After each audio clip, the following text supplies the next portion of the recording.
Let's jumpstart today talking about the disciples on the road to Emmaus. On the very day Jesus was to rise from the dead, two of his disciples were walking to the town of Emmaus, about 7 miles from Jerusalem.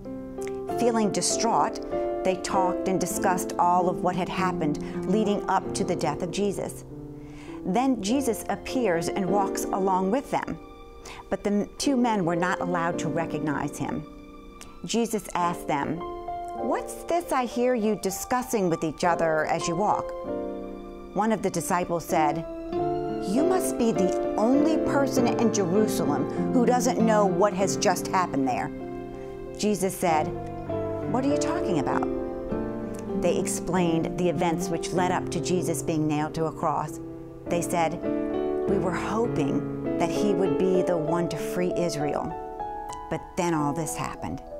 And now something else. It has been 3 days since he was killed, but today some of our women told us an amazing thing. Early this morning, they went to the tomb where the body of Jesus was laid. His body was not there. They came and told us they had seen some angels in a vision. The angels told them Jesus was alive." Jesus still had not revealed himself, but began to remind the disciples how the prophet said that the Messiah must suffer these things before he begins his time of glory. He explains everything that had been written about him in the scriptures. He started with Moses and told them everything the prophets had said about him. When they neared Emmaus, the disciples begged the stranger to stay with them. At supper, as soon as Jesus said the blessing, broke the bread, and gave it to them, they recognized him. And as soon as they saw him, he disappeared. You want to know the first thing I wonder about when I read this scripture?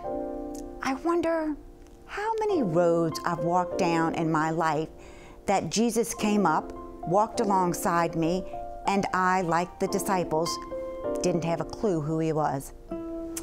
I also love the way Jesus leads the disciples from their confusion into his word, pointing not only them, but even you and I today to Scripture where the answers of truth are. So today, let's ask him to remind us when we are sad and disillusioned, when we feel like our entire world is altered because something doesn't turn out like we thought it would. The answer, the living hope, Jesus Christ, is walking beside us. Choose to make this a great day, and I'll see you next time.